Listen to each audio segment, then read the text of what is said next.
നമസ്കാരം. കേരളത്തിലെ MVDയുടെ അഴിമതി, കൊള്ള, സ്വജനപക്ഷപാതം എന്നീ കാര്യങ്ങളെക്കുറിച്ചായിരിക്കും ഈ വീഡിയോയിൽ പറഞ്ഞു പോകുന്നത്. നമ്മുടെ നാട്ടിലെ അഴിമതി എന്ന് പറയുമ്പോൾ അത് രണ്ട് തരത്തിലുണ്ട്.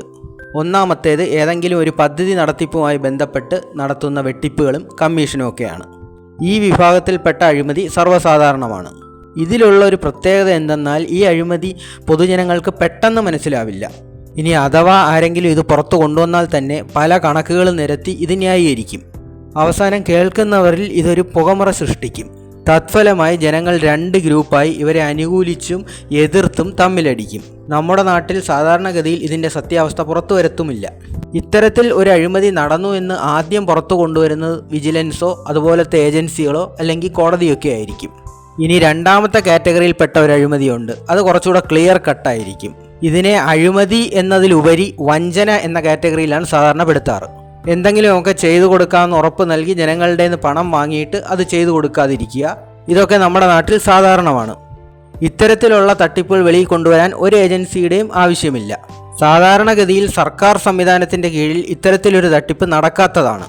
എന്നാൽ MVDയുടെ കാര്യം നോക്കിയാൽ ഇങ്ങനെ ഒരു സംഭവം അവിടെയും നടന്നു. പറഞ്ഞു വരുന്നത് പുതുതായി വിതരണം ചെയ്യുന്ന ലൈസൻസിൻ്റെയും RC ബുക്കിൻ്റെയും കാര്യമാണ്. കഴിഞ്ഞ 3 മാസമായി കേരളത്തിൽ ഇതിൻ്റെ വിതരണം നിലച്ചിരിക്കുകയാണ്. ഇത് വളരെയധികം സാമൂഹ്യ പ്രത്യാഘാതം തന്നെ സൃഷ്ടിച്ചിട്ടുണ്ട്. കാരണം ഈ മേഖലയിൽ ഇതിനെ ആശ്രയിച്ച് ജീവിക്കുന്ന അനേകം ആൾക്കാരുണ്ട്. RC ബുക്കും ലൈസൻസുമൊക്കെ കിട്ടാൻ വൈകുന്നതിന് കാരണമായി MVD പറയുന്നത് അവ പ്രിൻ്റ് ചെയ്യാൻ പണമില്ലെന്നാണ്. ഇനി പ്രിൻ്റ് ചെയ്തത് തന്നെയാണെങ്കിൽ തന്നെയും അത് പോസ്റ്റ് ചെയ്യാനുള്ള പണവുമില്ല. ഇവിടെ നമ്മൾ മനസ്സിലാക്കേണ്ടത് ലൈസൻസിനാണെങ്കിൽ പോസ്റ്റൽ ചാർജ് ഉൾപ്പെടെ 1000-ലധികം രൂപയാണ് ഒരാളിൻ്റെ ഈടാക്കുന്നത്. RC ബുക്കിന് അതുപോലെ നല്ലൊരു തുക വാങ്ങിയിട്ടുണ്ട്. അപ്പോൾ ഇവിടെ ജനങ്ങളുടെ നിന്ന് വാങ്ങിയ പണം എവിടെ പോയി എന്നുള്ളതാണ് ചോദ്യം.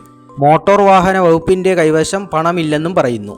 അങ്ങനെയെങ്കിൽ ജനങ്ങളുടെ നിന്ന് വാങ്ങിയ പണം ഏതോ ഒരു താപ്പാന അടിച്ചു മാറ്റിയിട്ടുണ്ട്, അല്ലെങ്കിൽ ഒന്നിലധികം താപ്പാനകൾ അടിച്ചു മാറ്റിയിട്ടുണ്ട്, അത് ഉറപ്പാണ്. ഇതിനെ അഴിമതി, വഞ്ചന എന്നീ ഗണത്തിൽ പെടുത്താവുന്നതാണ്. ഇനി ഇതിലെ കൊള്ള എന്താണെന്ന് ചോദിച്ചു കഴിഞ്ഞാൽ അടുത്തിടെയായി കൊണ്ടുവന്നിരിക്കുന്ന നിരന്തരമായ ചാർജ് വർധനവുകളാണ്. സമയത്തൊരു സേവനവും നൽകുന്നില്ലെങ്കിലും ചാർജ് വർധനവിന് ഒരു കുറവുമില്ല. മോട്ടോർ വാഹന വകുപ്പിൽ സാമാന്യം നല്ല രീതിയിൽ തന്നെ ധൂർത്തും നടക്കുന്നുണ്ട്. പരിഷ്കാരങ്ങളും ആധുനികവൽക്കരണവും ഒന്നും തന്നെ ഈ വകുപ്പിനെ നന്നാക്കുന്നില്ല എന്നതാണ് സത്യം. ഇനി ഇവരുടെ ഇരട്ടത്താപ്പ് അല്ലെങ്കിൽ സ്വജനപക്ഷപാതത്തിൻ്റെ ഉദാഹരണമായി 1-2 കാര്യങ്ങൾ കൂടി പറയാം. ഒന്നാമത്തേത്, കേരളത്തിൻ്റെ ഹൈവേയിൽ കൂടി നമ്പർ പ്ലേറ്റ് പോലും ഘടിപ്പിക്കാതെ ഒരു വാഹനം ഓടുന്നത് എൻ്റെ ശ്രദ്ധയിൽപ്പെട്ടു. അത് രാത്രിയിലാണ് സംഭവം. രാത്രി ഒരു ഏകദേശം 9-9:15 ആയി കാണും. അമ്പലപ്പുഴയ്ക്കും ആലപ്പുഴയ്ക്കും ഇടയിൽ വെച്ച് ഈ വാഹനം എൻ്റെ വാഹനത്തെ ഓവർടേക്ക് ചെയ്തു. അങ്ങനെ മുമ്പിൽ കയറുന്ന വാഹനത്തിൻ്റെ ബാക്ക് സ്വാഭാവികമായിട്ട് നമുക്ക് കാണാൻ കഴിയും. അതൊരു വെള്ള ഇന്നോവയായിരുന്നു. അതിന് നമ്പർ പ്ലേറ്റേ ഇല്ല. സാമാന്യം നല്ല വേഗത്തിലാണ് അത് ഓടിക്കൊണ്ടിരുന്നത്. അതിനാൽ തന്നെ മുമ്പ് കയറി അടുത്ത വാഹനത്തെയും ഓവർടേക്ക് ചെയ്ത് അത് പെട്ടെന്ന് അങ്ങ് പോയി. എന്നാൽ ഒരു അരമണിക്കൂർ യാത്ര ചെയ്ത് മുന്നോട്ട് വന്നപ്പോൾ ചേർത്തല എത്തുന്നതിന് മുന്നേ ഈ വാഹനം സൈഡിൽ ഒതുക്കിയിരിക്കുന്നത് കണ്ടു.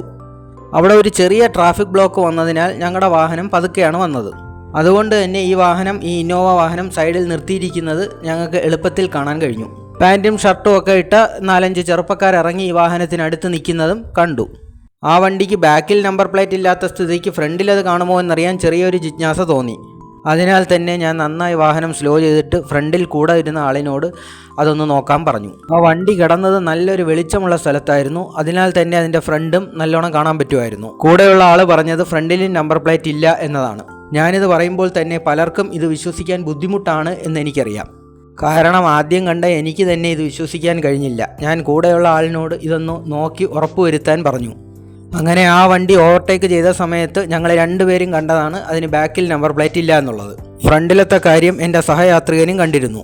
ഹൈവേകളിലൊക്കെ AI ക്യാമറയും AI ഇല്ലാത്ത ക്യാമറയും ഒക്കെ ഉള്ളതായിട്ടാണ് അറിവ്.